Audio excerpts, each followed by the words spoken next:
세계적인 리더십 전문가인 존 맥스웰의 사람은 무엇으로 성장하는가라는 책에 이런 내용이 있습니다. 영화 얘기인데요.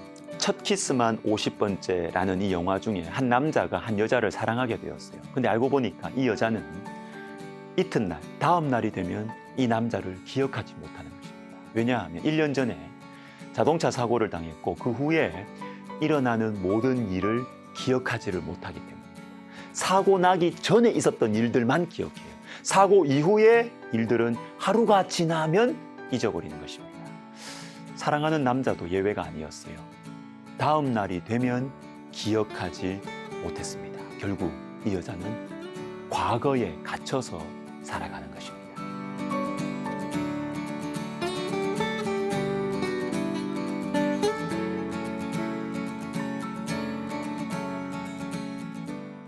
오늘 본문 1절을 보시면 파괴하는 자라는 말씀이 나옵니다. 파괴하는 자가 너를 치러 올라왔나니. 자, 여기에 나오는 파괴하는 자는 바벨론입니다. 아수르는 바벨론에 의해서 파괴당하고 멸망합니다. 그런데 여러분, 얼마 전까지만 해도 파괴하는 자라고 하면 아수르였어요. 아수르. 파괴하는 자 아수르가 하나님 백성 괴롭혔잖아요. 근데 이 아수르가 또 다른 파괴하는 자 바벨론에 의해서 무너진다라는 것입니다. 우리는 여기에서 다니엘서 5장을 볼 필요가 있습니다. 5장 30절 31절 그날 밤에 갈대아 왕 벨사살이 죽임을 당하였고 메대 사람 다리오가 나라를 얻었는데 그때의 다리오는 62세였더라. 자, 갈대아는 바벨론을 의미하는데 바벨론도 메대에 의해서 파괴당하고 멸망해요. 파괴하는 자 아수르가 파괴하는 자 바벨론에 의해서 망하고 파괴하는 자 바벨론은 또 다른 파괴하는 자 메대에 의해서 무너지는 것입니다. 여러분, 이것이 인생의 현실이고 역사의 현장입니다. 요한계시록 18장 10절도 제가 읽어드릴게요. 큰 성, 견고한 성 바벨론이여 한 시간에 내 심판이 이르렀다. 자, 여기에 나오는 바벨론은 초대교회 당시 하나님 백성들을 핍박하던 로마 제국을 상징적으로 나타내는 표현입니다. 큰 성입니다. 견고한 성입니다. 그런데 심판이 이르렀어요. 무너지지 않을 것 같았는데 무너집니다. 그것도 한 시간에. 갑자기 망하게 되었다라는 것입니다. 이것이 인생의 현실이고 역사의 현장입니다. 사랑하는 시청자 여러분, 하나님의 때가 있습니다.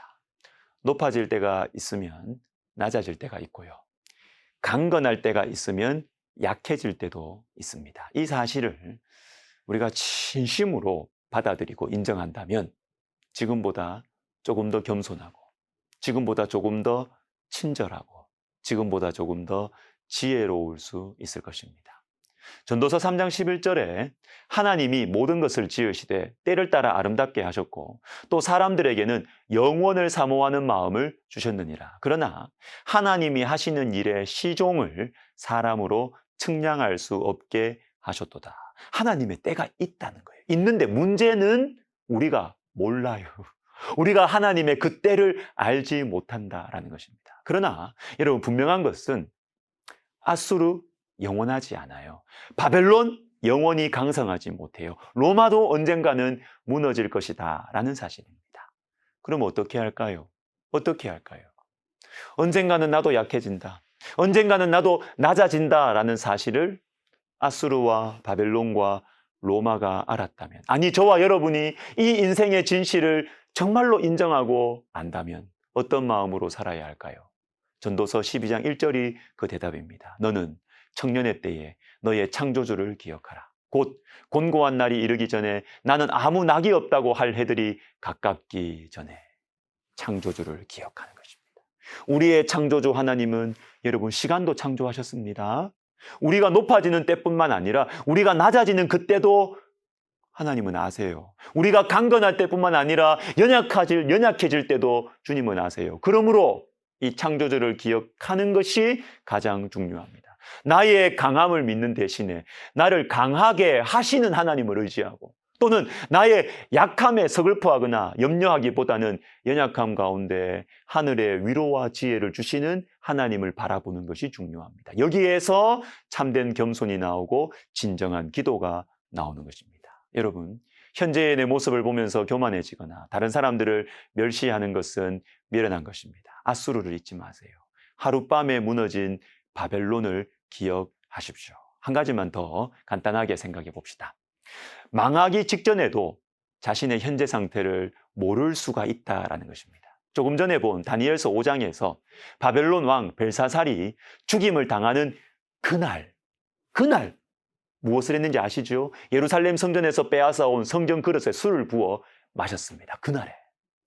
사도행전 12장도 보십시오. 헤롯이라는 통치자가 백성들 앞에서 왕복을 입고 멋진 연설을 했습니다. 사람들이 헤롯에게 찬사를 보내지요. 바로 이때 충격적인 일이 벌어집니다. 백성들이 크게 부르되 이것은 신의 소리요 사람의 소리가 아니라 하거늘 헤롯이 영광을 하나님께로 돌리지 아니하므로 주의 사자가 곧 친히 벌레에게 먹혀 죽으니라. 죽기 직전에도 모르는 거예요. 죽기 직전에도 교만과 허영에 빠져 있는 것입니다. 현재 상태를 모르는 거예요. 과거의 영광에 갇혀 사는 것이죠. 죽기 직전에도. 사랑하는 여러분, 과거의 영광에서 벗어나십시오. 현재 내 모습을 정직하게 바라보고 인정해야 합니다. 그리고 다시 눈을 들어서 창조주 하나님을 생각할 때 새로운 소망과 새로운 지혜가 생길 것입니다. 기도하겠습니다. 하나님 아버지, 높아져 있을 때 낮아질 것을 생각하고 강건할 때 연약해질 것을 잊지 말아서 내 인생이 하나님께 달려 있음을 분명하게 믿고 알아서 겸손하게, 친절하게, 온유하게 살아가게 하여 주옵소서. 예수님의 이름으로 기도하옵나이다. 아멘.